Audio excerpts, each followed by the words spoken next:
welcome. We have some friends with us today, and they're contributors to this channel over the years. But we've got something to discuss, and I think we'll have a diverse opinion. Sorry to use the word diverse, but you'll see how it works out. And we're talking about inheritance tax. Now, interestingly enough, farmers, and Stephen's a farmer, we've seen them queuing up in their tractors and getting half a loaf, let's put it that way. Sid, as leader of the Christian People's Alliance, is somewhat in favour of an inheritance tax, as long as it's, is it £1 million, Sid, and more? Okay, well, if you want me to explain my position, see, I totally disagree with inheritance tax on farms, and there's been no inheritance tax on farms in the past because it's been part of the business exemption. So all businesses that are transferred down the generations are exempt from inheritance tax. And what this government's done is said, well, farms basically aren't going to be treated as businesses anymore. And so they're going to be in a special category, which is going to be charged half the normal inheritance tax, so 20% instead of 40%. That's utterly wrong, utterly wrong.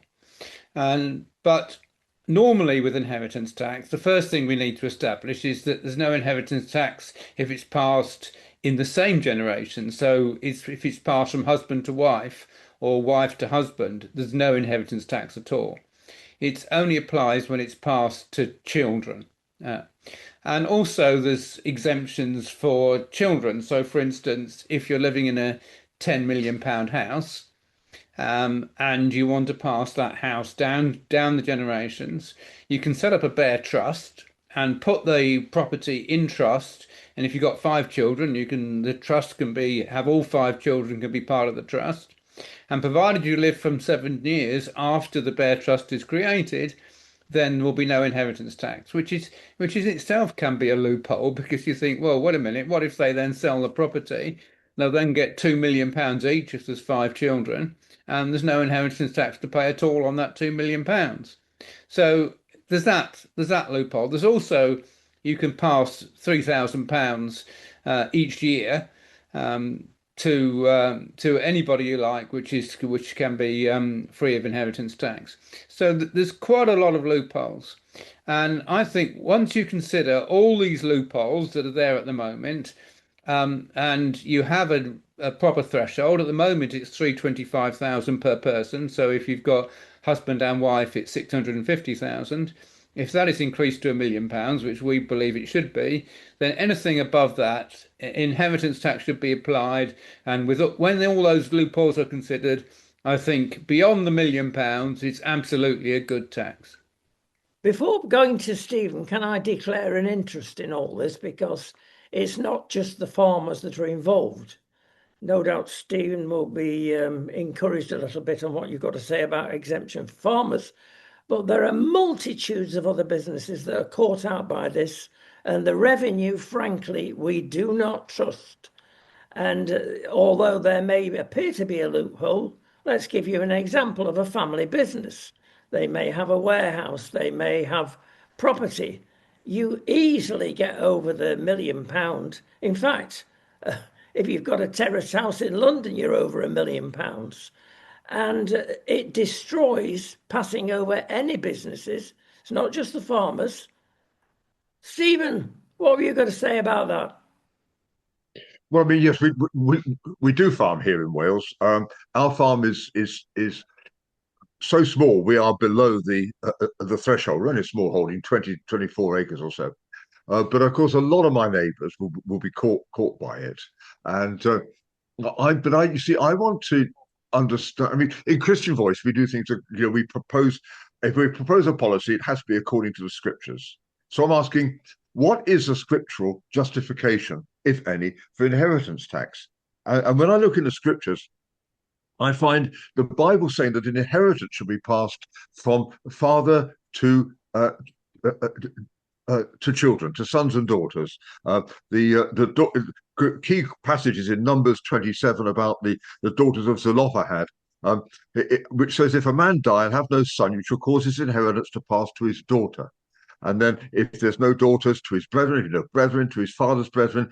The state does not come into this equation at all in the book of Numbers.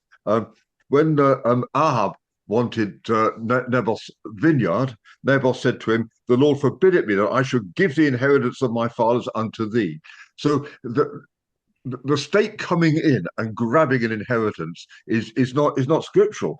The prophet Micah said, "Woe to them that devise iniquity and work evil upon their beds, when the morning is like they practice it, because it is in the power of their hand." So the state has the power. He says, and they covet fields and take them by violence, and houses and take them away. So they oppress a man and his house, even a man and his heritage. So this is a completely unscriptural demand. And when we read in Exodus, "Thou shalt not steal," we need to bear in mind that the state can steal. And what the state is doing at the moment, they set out what they want to spend the money on, and the benefits bill now is running at something like 331 billion. The UK taxpayers are shelling out £800 a minute to claimants who are claiming to suffer from anxiety. "Oh, I'm anxious." So it's become profligate and crazy. And having set the amounts that they want to spend, they then scrabble around trying to raise money from whatever means they can.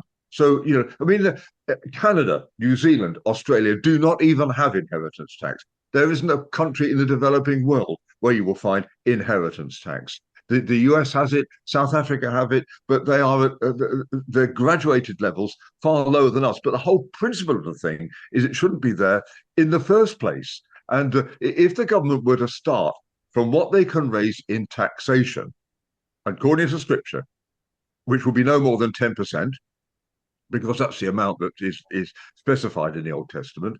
And if they started from that and then decided what they were going to spend the money on, I suggest it would be a lot more scriptural than it is today. Do you know, in 1910, the tax take in the United Kingdom stood at 10%, which is scriptural. And interestingly, inheritance tax then was levied on properties greater than £1 million. There's since £1 million, but today that £1 million in 1910 is worth 115 million today. So if you want to start from there, the threshold needs to be increased dramatically. My position is the positioning Christian Voice is that inheritance tax is unbiblical, unscriptural, and unrighteous in its entirety.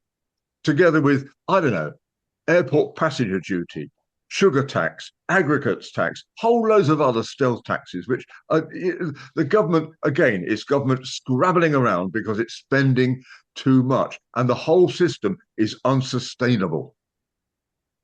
Well, there we go. You've got a situation here, of course, a tax which is generally hated, whether you are a Christian, whether you're not a Christian, whatever you are, it's hated on the basis of, golly, haven't they had enough out of us? Do they tax us even when we're dead? Sid, it's a cruel tax. Okay, well, my biblical justification would be, if a man will not work, neither should he eat. And you see, the thing is, if an average person will earn during their lifetime somewhere in the region of £4 million, approximately. So if you actually pass to somebody £4 million and it's passed down the generation, they don't need to work, because they'll be receiving enough money from their inheritance that work is no longer required. So that basically means that you will be creating a situation where you're actually spoiling your children. And this has happened in some situations. Children of very wealthy parents have like, "Oh, I don't need to work." So they actually become spoiled children. They don't work, and they're completely what is sometimes known as ne'er-do-wells. So I think the principle is that everybody should be required to work for a living, and everybody should be required to fulfill the calling which they've got on their life, which you can't do if you don't work. So that will be my biblical justification for it. But if we can just go back briefly to what I was saying earlier, business property relief basically means that there is no inheritance tax whatsoever on any building that is used for business purposes. There is inheritance tax on machinery and such like, but as I say, that can be avoided if you put the machinery and everything in a bare trust. A bare trust basically means that you're giving the property to your children on trust. So on your death, they then receive the whole thing. And provided you live for 7 years after the bare trust is created, then there's no inheritance tax. So it can be avoided. But I think there's definitely a principle for having inheritance tax above a certain threshold.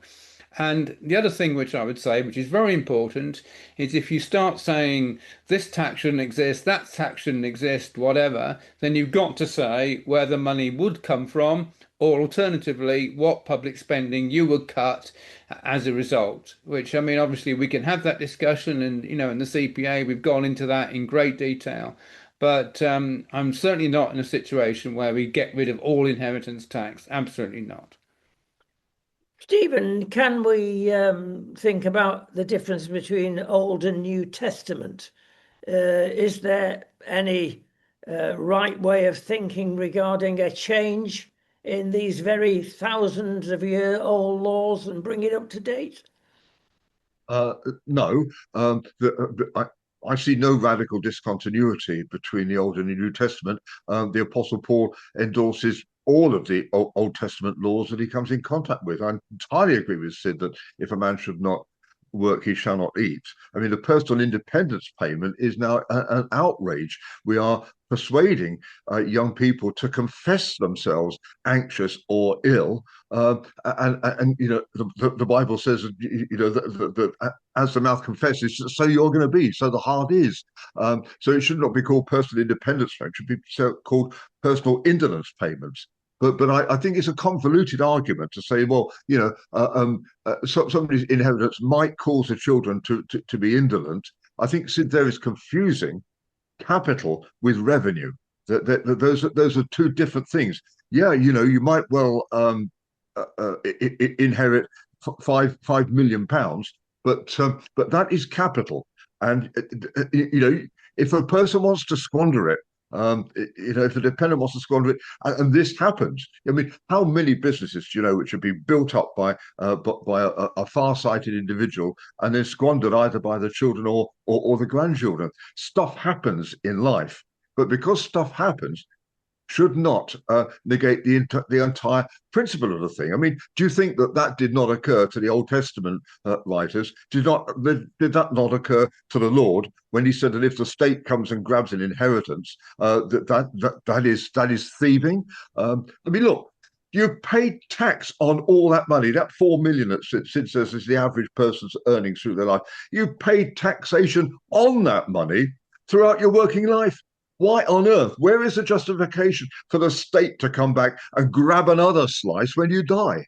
I mean, it's outrageous. And I think we should be, if we want to look at what we can cut, let's start with a benefits bill where we are encouraging people to confess anxiety and to become indolent. You're getting a situation. I mean, there's only 34 million people working in the United Kingdom. You have 8 million on universal credit. You have another 3 million on PIP. You have something like 16 million. Whatever. What is the figure on pensioners? You're running out of people to pay for it all, and a lot of this, I know, comes down to the unwillingness of the indigenous population to have children. I mean, we have a school down here close to us in Mydrim, which is closing. The local people are up in arms. They say if the school closes, the community dies. No, guys, what is happening is the community is dying. That's why the school is closing, because us Welsh are not having enough children to keep the schools open. So a lot of this comes down to people's lack of confidence in the United Kingdom. They're not having children because they're not confident that they can even pay for them. And who can with mothers shunted out to work? I mean, Plaid Cymru here have a policy of free childcare for all, and then they wonder why the schools are closing. Because they're dragooning women out into the workforce and they're paying somebody else to look after their children. it's barking mad. And all this, I'm afraid, started in the 1960s, where women who were normally just doing social work in the community now became employed by the local authority. And that is where a lot of that starts. I repeat that in 1910, the taxation was 10% because the state did a lot less. And in Romans 13, the Apostle Paul sets out what you pay your taxes for is to maintain peace and order in the realm. And, if the state's going to do more than that, it has to justify it. And, and the justification for the benefits bill and for encouraging people to confess that they are indolent is an absolute obscenity. And as Tricia, we have to be looking at this, I think, in the round, and it's I think probably only national repentance will cover it. I'm sure Sid will agree with that. Interesting, Sid. There you go. I mean, if you stood on that platform of 10% tax, that's all you're going to pay. Well, that's not what any other party does. That'll put you in the lead, surely.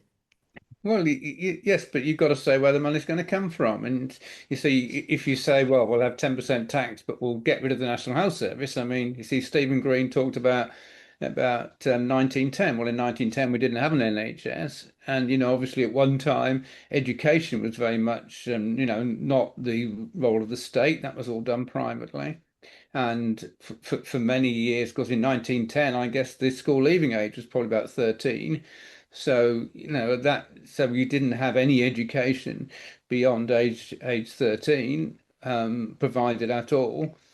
So I don't want to go back to that, frankly. I think we should have education provided by the state, and I think we should have the National Health Service. So, and but as far as what he's saying about benefits is right.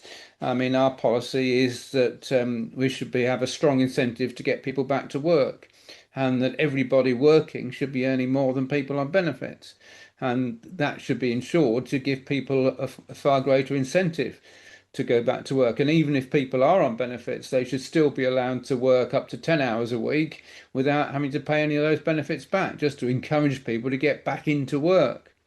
But so that process is absolutely right.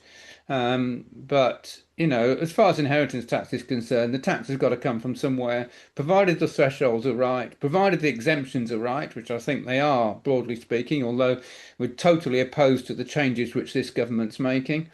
Then I think inheritance tax is a good tax, because tax has got to come from somewhere. What about another thing that Stephen's mentioned there regarding the place of women in the workplace?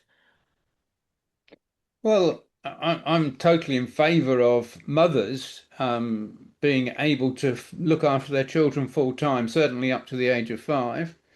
But after the children reach the age of 5, then I think, that they'll then be going to school. It's healthy and good for the mothers to get back to work.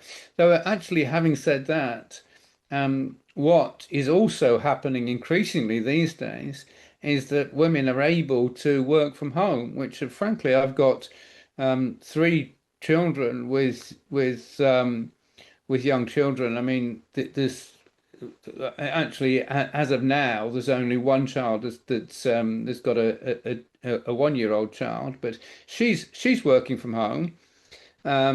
My other 2 children now, their children are over 5, but even when they were under 5, they were still working from home, so able to give their children a lot of attention while working.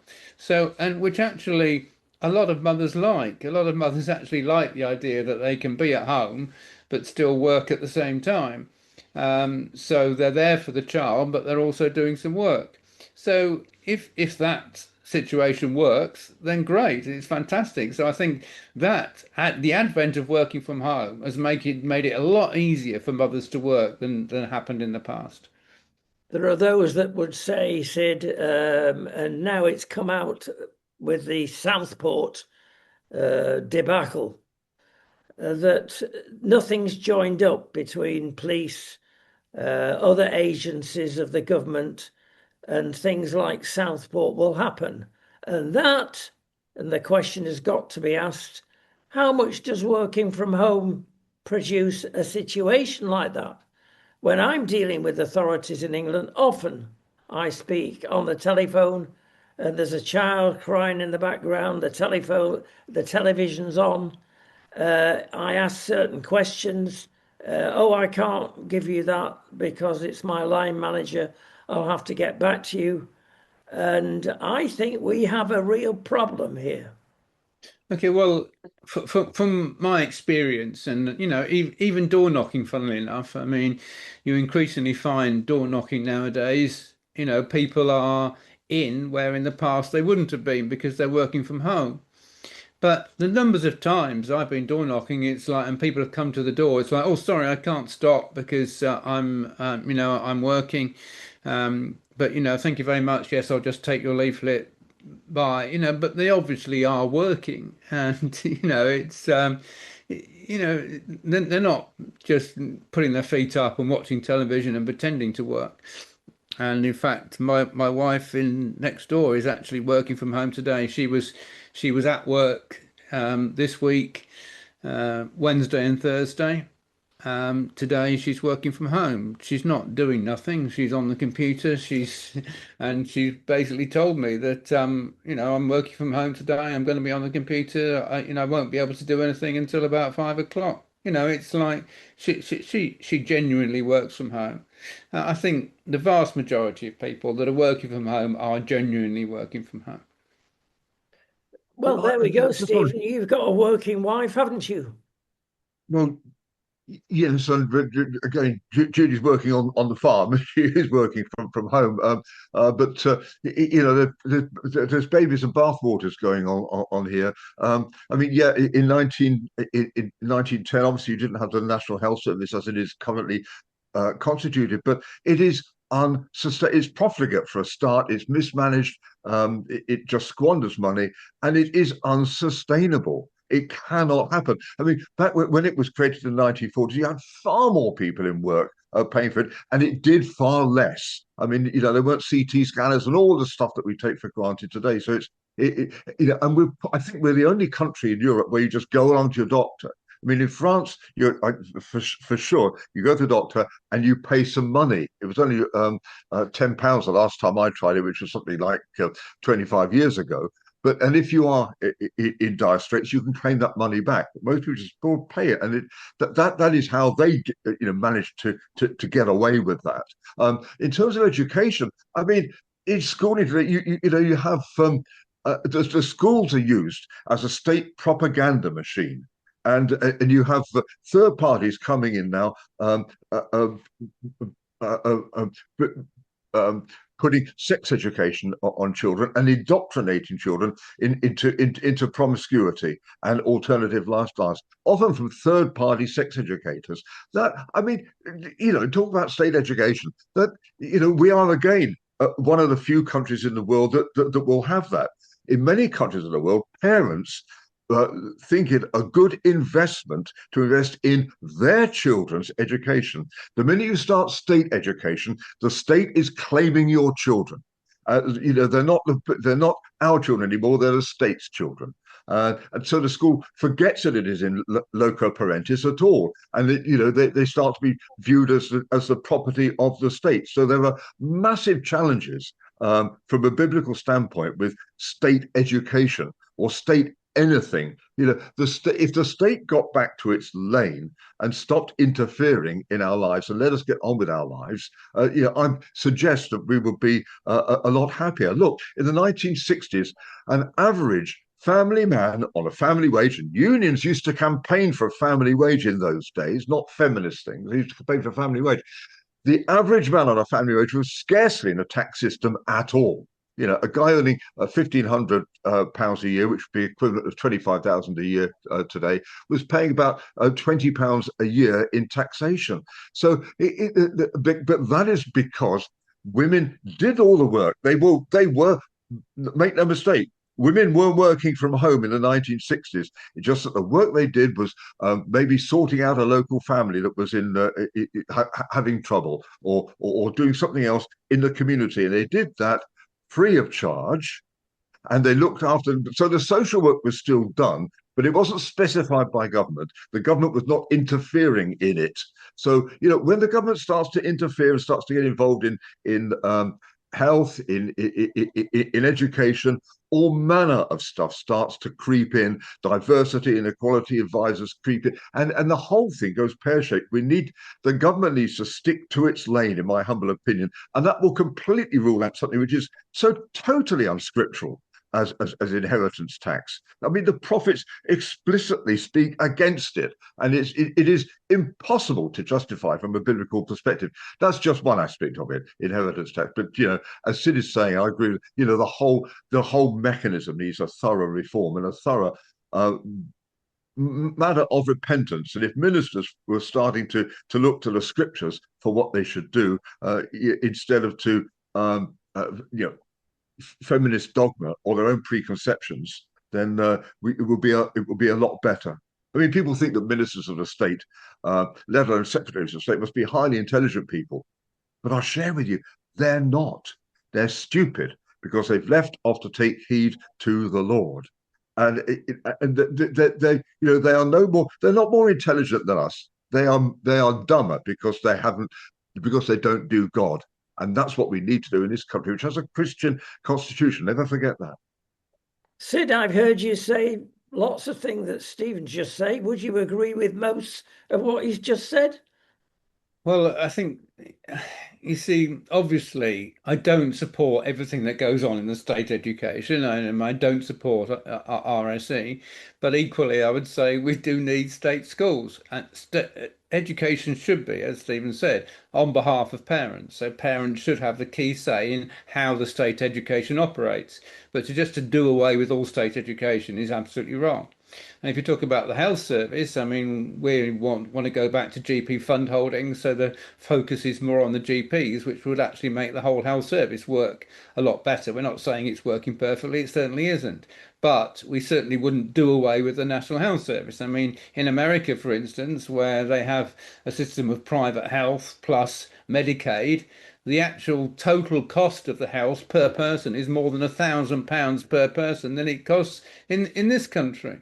So, we just do away with the National Health Service doesn't mean that we necessarily save money at all. We can actually end up with a more expensive system. So, no, I don't want to do away with the National Health Service, but I do want to reform it. And by the way, I think that's one of the massive failures of the Labour Party since Tony Blair abolished GP fund holding, and they no longer knew what anything cost. Everything has been in chaos ever since. The GP system's not worked ever since. And though this government's come in and put an enormous amount of additional money into the National Health Service, it's not actually working any better at all than it was working before they came into office. So, it's not just a matter of putting more money into it. They need to reform it. So absolutely, I'm not saying changes aren't needed. I'm certainly against all the equality and diversity, and focus should be on parents, absolutely. But doing away with the education system and doing away with the National Health Service is not the answer. Finally, gentlemen, one must recall the last 24 hours and the breaking news about Keir Starmer, which has been breaking over the months. He has been called untruthful on many occasions. Now, it appears that in the next 48 hours, the decision from the parties that be will come out with a yay or nay whether he should carry on. But we've mentioned Christian ethics, morals, moral compass. Now, has it caught the government out? Thinking back to the Tony Blair days, we don't do God. Certainly, this present government doesn't do God. If the Lord is not in all their thoughts, as the Bible says, then they're obviously going to incline to wickedness. Now, so I think they need to get back to looking at things from how God looks at them. And yeah, you can have a National Health Service, but me personally, with the National Health Service, I would ring fence the taxes from smoking and alcohol, so that those are applied to the National Health Service. I think that would be a good way of funding it, and it would also give paradoxically, we could give smokers and drinkers a sort of a warm glow in their feeling as they buy their packet of this or their bottle of that they're actually funding the health service, because the health managers are always saying, well, it's drinking and smoking that are costing us so much money. Well, make the smokers and drinkers pay for it then. So that would be one thing. But people, I think, the great problem with the National Health Service, this is what we have to get over, is that it encourages everybody to think that health is the state's responsibility. Don't you have any responsibility yourself to look after your health? I mean, why are so many people in this country obese? Why are so few people going out on a Saturday morning and doing a local park run? We have a responsibility to stay healthy, don't we, as individuals? I mean, is that not part of a national health service to make us all healthy? When you go to hospital, how many nurses, how many people working in the NHS are themselves obese? I mean, what on earth is going on with this nation? It's quite a lot of what we're doing is bonkers because we've left off to take heed to the Lord.